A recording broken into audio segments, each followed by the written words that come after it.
Hmm.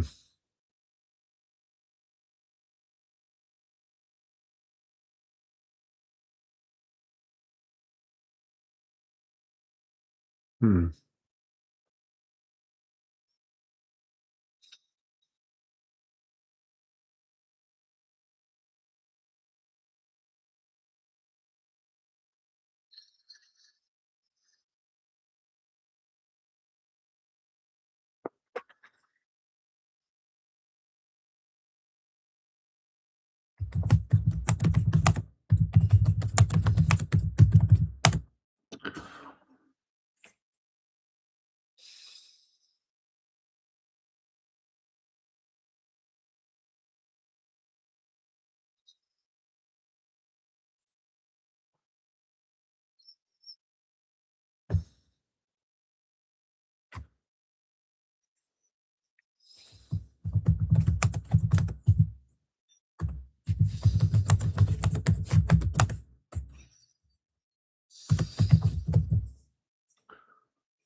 Hello, and welcome to Talks with Tyke today. Today, we'll be talking about the new job search battlefield.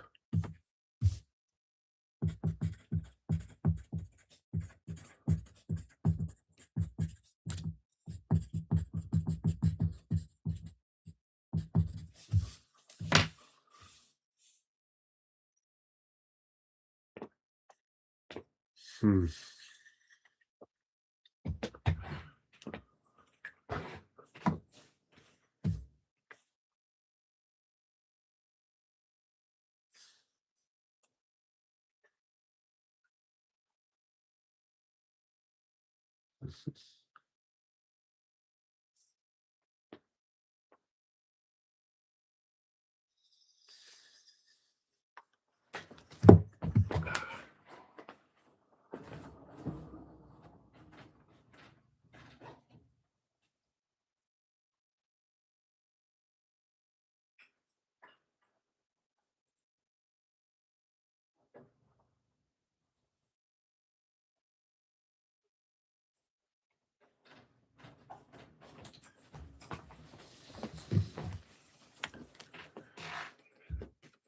Hello, welcome to Talks with Tyke today. Today we're going to be talking about the importance of this new job search battlefield, and that'll be the focus of our talk today.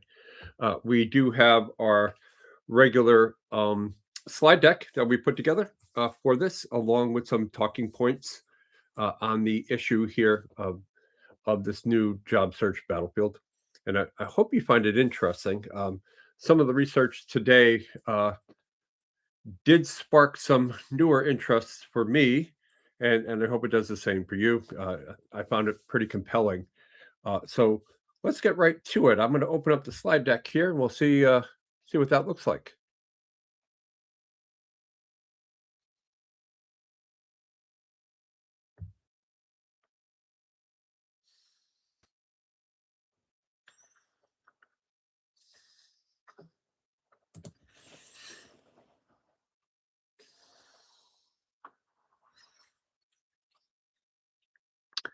And yeah, so what we're looking here is the data-driven insights for servant leaders and nonprofits and mid-size level corporations.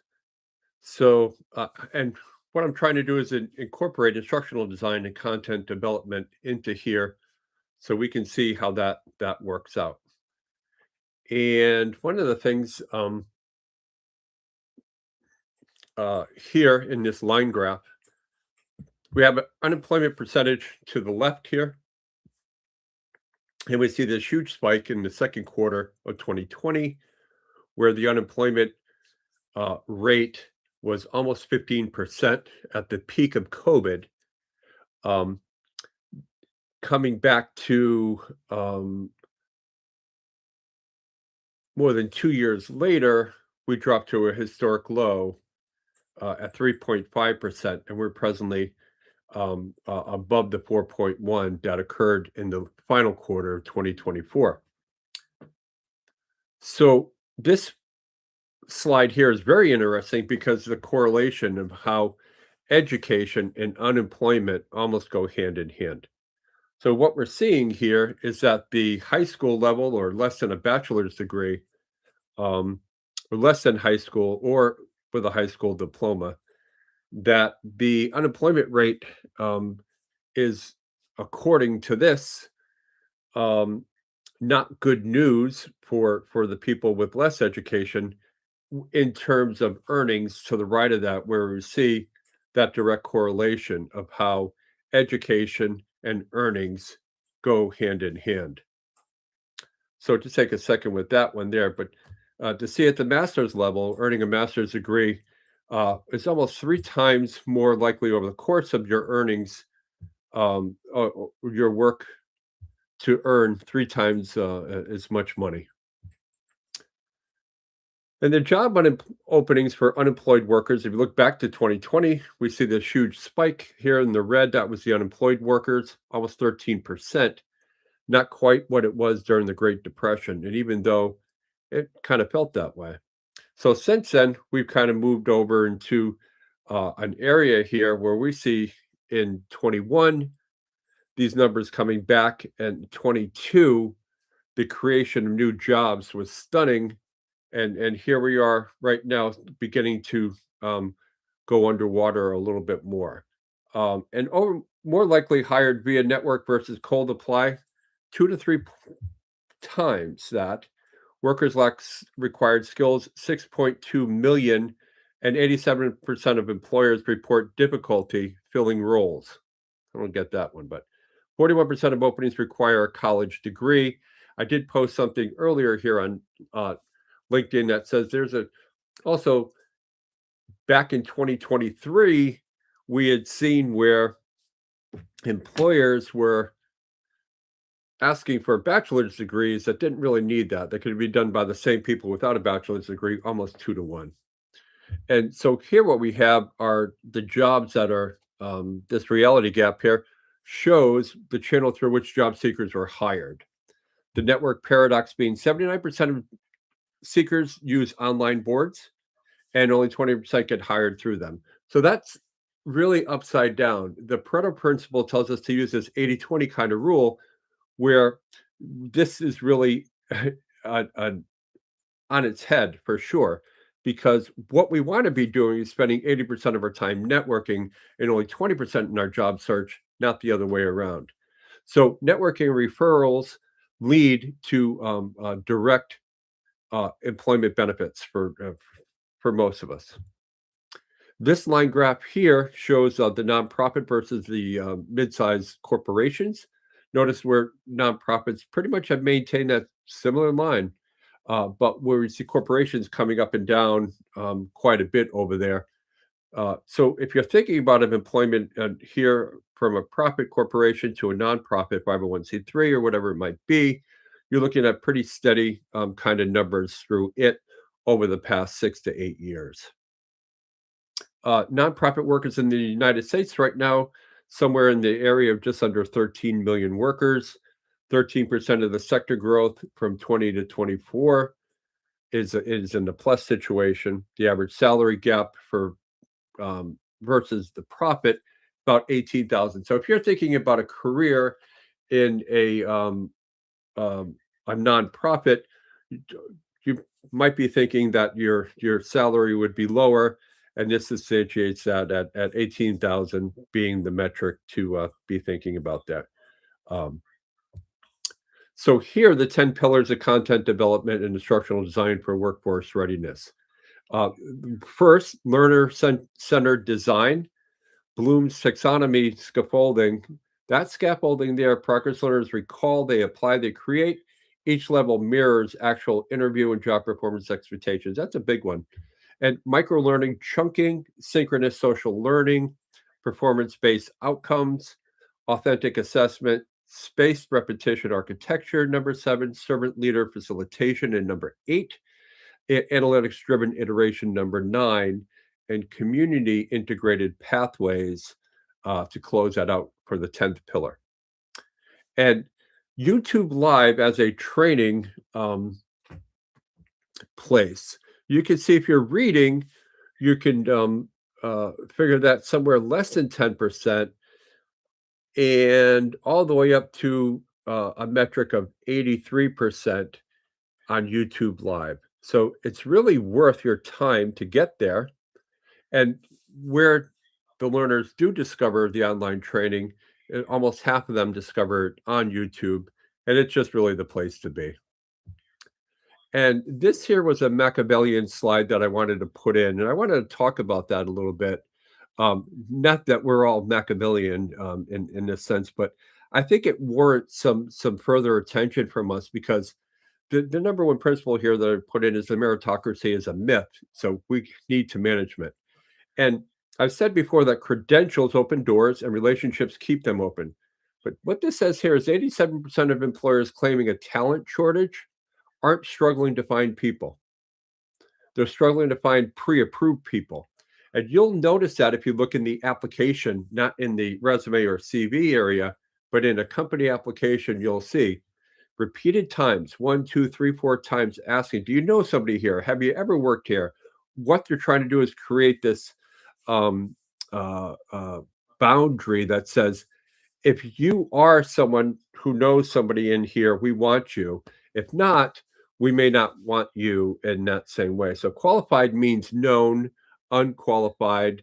Unknown is unqualified by default. And the master of politics is perception. And number 2, unemployment is not a status, it's a strategic position. The prince does not mourn the fallen kingdom. We understand that. He maps the next one there. So economists project 14.2 million displaced workers by 2026. 14.2 displaced workers. Those who use this window to build an audience, like we're doing today, that build content and build development and demonstrate competency will not be the ones applying for the jobs. They'll be the ones recruited into those jobs. So that's something to think about as well. Number three, the educated weaponize knowledge versus the uneducated who wait for permission to move. So bachelor's holders earn greater than 50% um, more and face 55% lower unemployment odds. That's a fact. This is not injustice, it's leverage. In the absence of a degree, however, you must out document, out demonstrate, and out network the credentialed class. So Learn Worlds plus YouTube is my asymmetric advantage, and that's why I'm using that. So O4, compassion without strategy is charity. Servant leaders need both. So nonprofits bleed talent across a $18,000 salary gap to for-profit competitors, the servant leaders who build internal training pipelines rather than waiting on human resources, fill their own seats with loyal, mission-aligned people. Power is not held, it's quietly built through capable people. And so I wanted to add this slide here. It's kind of a little blurb for connecting with me, either through We Go On Live, Oil Watch 401, or imbibinginvirginia.com, as well as have a look at servant leadership. If you haven't seen it so far, the principles on there are really worth your time. Servant leadership working.purcell.app.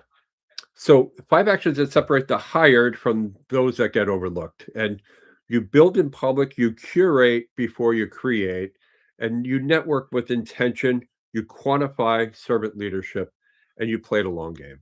That's what this illustrates here. So as we come back to that, what we're more likely to see in today's world is some areas where we don't always get what we believe or we think that we deserve, right? So there's some imbalance in the workplace where we say, "Oh, shucks, I wish I would have went this way, could have went that way." I think we've all had those little things, and sometimes we outgrow them, sometimes they don't bother us, and we do whatever we do when it comes to that. So some of the talking points today is about um, learning centered design and stop teaching to the curriculum and start teaching to the career, right? So forget about what that is supposed to be. We need to be thinking teaching to that career. Here it is. This is your job. And let's do that because the foundational mistake most workforce training makes is designing content around what the instructor already knows instead of what the learner needs to do. So that you can see that's not great. Oh, I know this, and this therefore I can give you a great idea how to do it. But that's not may not be what the learner needs to do in order to do their job or perform their job in a better manner. So the ADDIE model, analyze, design, develop, implement, and evaluate, that paired with a universal design for learning, and principles flip that equation around. Every module must answer one question first. What job task does this enable? Learn World's course architecture supports this natively. So that's one of the things I did is recertify in that area. And I think it's going to be really good for me. I'll be the focus of my employment will be in the Learn World's instructional design area. But only if the designer is intentional about it. Employers aren't hiring learners who can pass a quiz. Just remember, we're going to make these types of learning materials, but it's not so they can just pass a quiz. They're hiring people who can execute, so people who can actually do the work. So build backwards from the job description, not forward from where the content is uh, or the content outline. So talking point number 2 is Bloom's taxonomy scaffolding and the hiring manager's unspoken rubric. And every competency framework use in corporate and nonprofit hiring maps to that taxonomy. They all buy into that. Remember, understand, analyze, apply, evaluate, create. That's the taxonomy. The bottom two levels, remember and understand, they describe the majority of online courses. That's how that works. Remember and understand, right? The top four levels describe the majority of job requirements. The gap between those two realities, the two at the bottom and the four at the top, is where candidates fall apart in the interview process. When you design content for a workforce ready audience, you have to build assessments and activities that require analysis and creation, not just memory. So I came from a memory kind of world. Think Gettysburg Address, think um, some of the things that, think maybe some Shakespeare sonnets, things that, or maybe 20th century poems or 19th century poems. These were often taught in the schools that I attended, and we were expected to be able to recite poetry or historical speeches or things of that nature. There's not a whole lot of memorization techniques in today's classrooms. Um, but YouTube Live creates and evaluates and the levels organically through live questions and answers like we're doing today. And it's real-time problem solving. So this is actually being accountable. You're actually doing something here um, by being accountable for that. So welcome, and I'm glad that you're able to come here and learn a little bit more. But so micro learning, the chunking of micro learning, and attention is the scarcest resource in workforce training. So this idea of chunking and just taking small bits of information. So the window size for the adult learning session is somewhere between 8 and 12 minutes before that cognitive load um, it degrades the retention, right? So 8 to 12 minutes, that's somewhere around where you want to be. Anything greater than that, we know that there's going to be an overload of information here, and that's when it'll begin that tipping point to degrade the learning. So it's not a weakness; it's neuroscience. Sub 10 minutes, live segments structured around a single outcome that each increases knowledge retention by 17%. So the smaller the learning chunks, the greater the retention, at least by 17%, compared to traditional lecture formats. So Learn Worlds, which again is my certifying point, supports us through drip sequence modules and chapter markers. So you have those two things to rely on. We're servant leaders building training programs in under-resourced nonprofits. So we don't have the money, we don't have the time, we don't have the resources. That's the strategic advantage. And that advantage is shorter, tighter, more focused content. It's cheaper to produce and more effective to consume. That's good. Those are good news. Don't compete on volume, compete on precision. So, one of those things like insurance companies have uh, anyway, years ago, weren't noted for paying great salaries, but boy, they really put a lot into training. And so people working for big insurance companies may have been underpaid, but they certainly weren't undertrained or undereducated. So really, hats off to the insurance companies and the people who stuck around for the long haul, because this wasn't just a overnight kind of thing. If you work for an insurance company, I think that's still probably true today. Um, Talking point number four: synchronous social learning. Um, why live, like we're doing here, beats recorded. So you can probably watch my talks here on record, but there's no interaction. There's no real, participation in that sense of where you're actively coming along with me. But every time live, it beats recorded for job seekers. And I'm going to tell you, the recorded content delivers that information. That's what I put in the beginning of here. But live content creates this accountability. I've showed up, I've listened, I may have had some questions or some thoughts, And I came to this place or talked with Tyke to say, hey, you know what? I was thinking about this. How do you feel about that? So, over here we do have a chat session and YouTube Live. Feel free to put your comments in there, your questions, considerations, whatever it might be, put in there, and as a group we can discuss it. Uh, but the dimension of live learning is not nice, just a nicety, nice to have. It's psychological intervention. Um, and isolation is the enemy of the job search. So cohort-based live delivery creates a co-regulation. There's a co-regulation there. And learners feel less alone. They adopt the norms of groups like this, and they stay the course longer. So YouTube Live is the most accessible synchronous learning platform available at zero cost to the learner. You can do it for free. This costs nothing. It costs make the commitment, spend the time, learn a little something about what we're talking about, and that democratizes access to the kind of learning that historically required tuition-based payments. But this is free. So talking point number 5, the network paradox. And we've talked about this before, but what that means, where job seekers spend time versus where jobs actually come from. And, I'm as guilty as the next guy, but, the principle always tells us the 80-20 rule.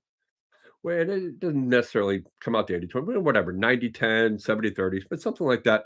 This disproportion of things on one side that lead us to the other side. But it's counterintuitive data points in today's entire talk, like BLS and SHRM data, which you'll see we'll go back to the slide here. Let me just open that up and we'll.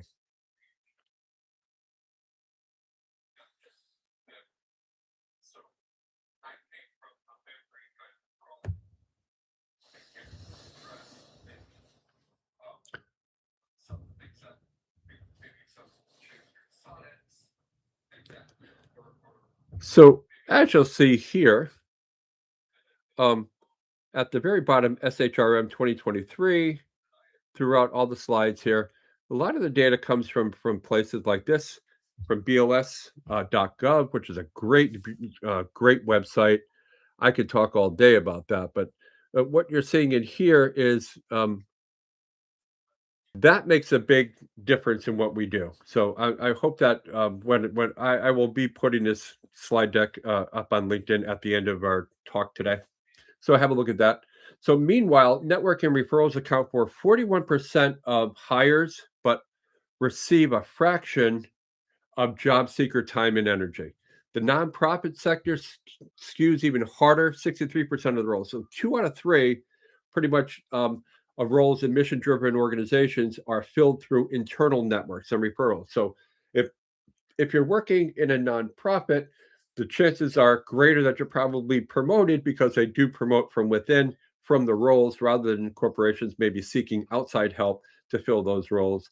So there's a difference in those kind of things. But the implication for content creators and servant leaders is direct, though. Um, YouTube Live, LinkedIn presence, community building, they're not soft marketing activities. It's your hiring funnel. And building in public replaces that cold application. So that sense of like, oh, geez, this is kind of cold.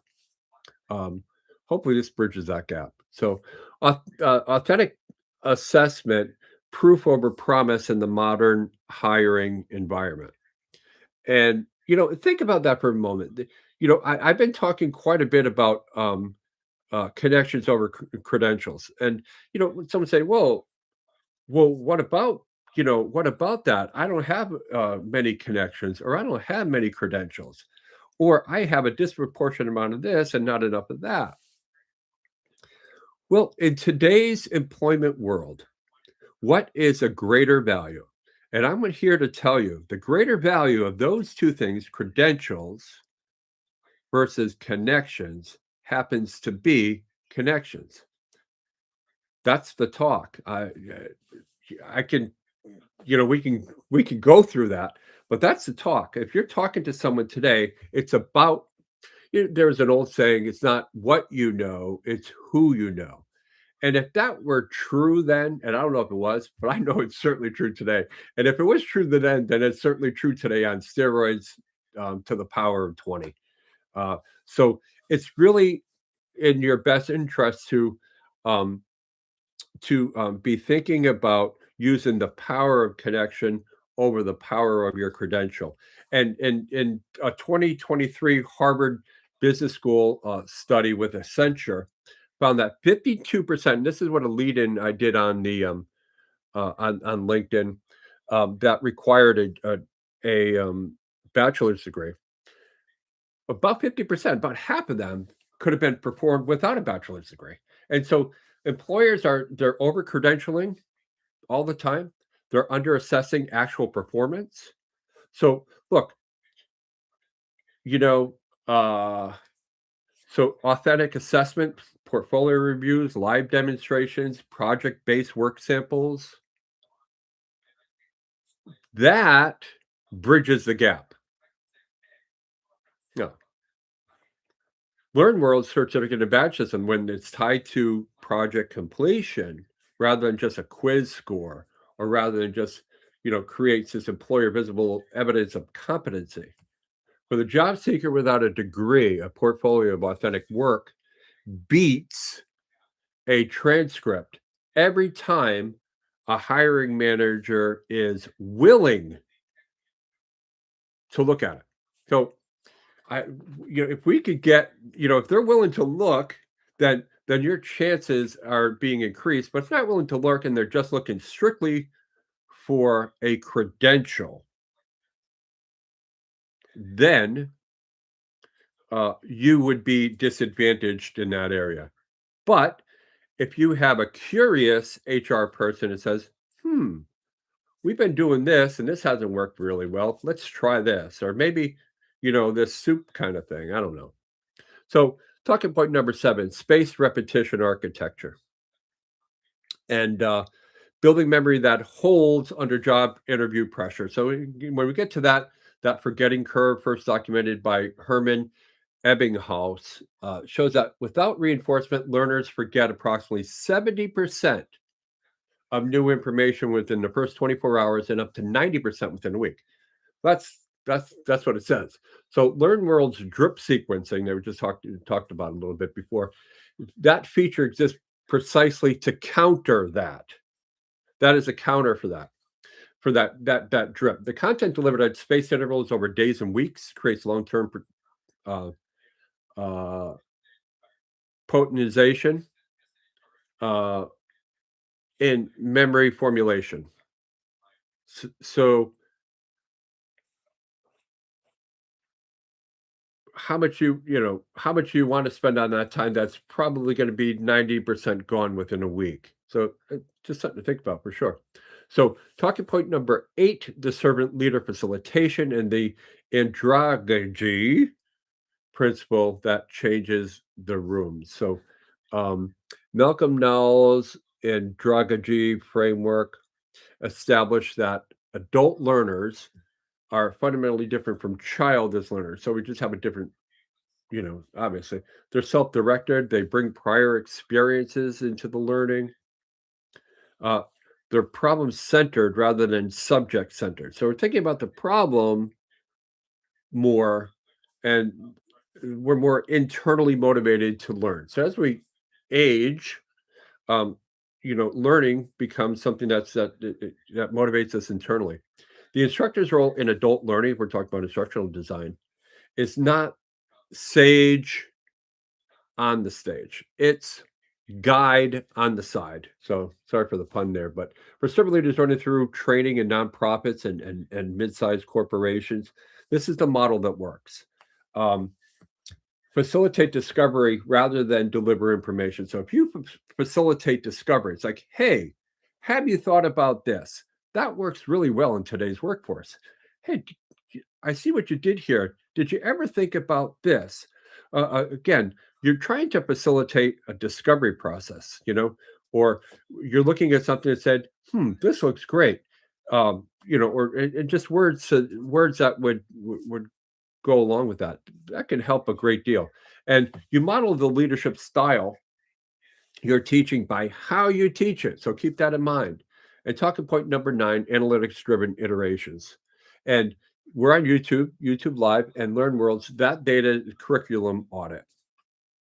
And most content creators like me look at views and subscriber counts. We look at the metrics and say, hey, how is this working out? Sort of thing. But Learn Worlds provides learner progress analytics, the time on module data, um, quiz performance by questions, another way of doing that. YouTube Studio provides, and we'll do some more of this as we get down the road a little bit more, uh, but provides these audience retention curves and average view durations and rewatch segments and things of that nature. Together, those two types of data streams give a workforce educator something a traditional classroom just can never offer. So they're organically different, and a real time quantified picture where learners are confused, they're disengaged, or they're just straight up bored.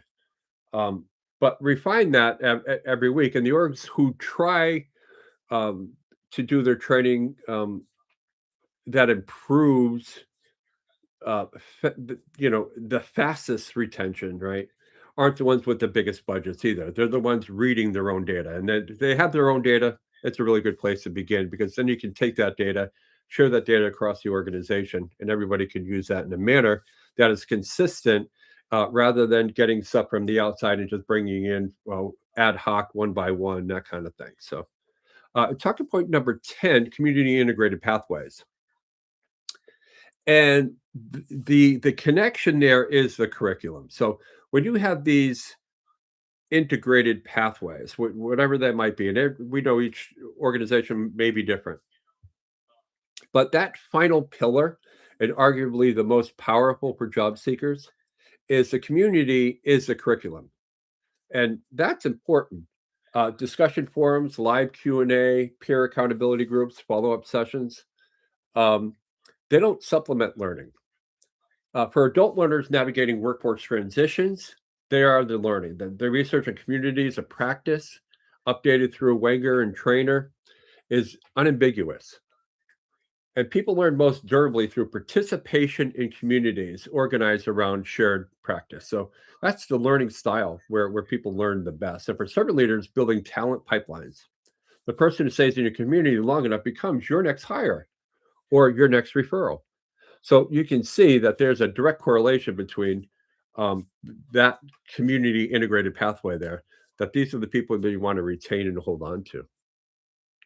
So that comes from Sloan Management at MIT, where in 2022, they found employees hired through internal communities and learning cohorts had 38% higher and 90-day retention rates than those hired through job boards. So really good to know. So thanks for listening today. I hope this was informative for you.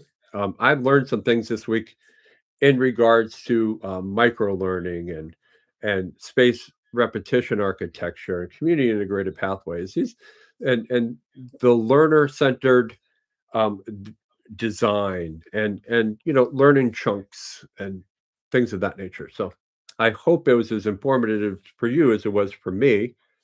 Um, Next time, we'll talk about a little bit more about what's going on in the workplace and how to design our efforts to deliver on something meaningful that could help you land that next job. So, thanks for sharing with us, and thanks for participating, and thanks for coming into the talk today. Thank you, and we will see you next time. Thank you very much.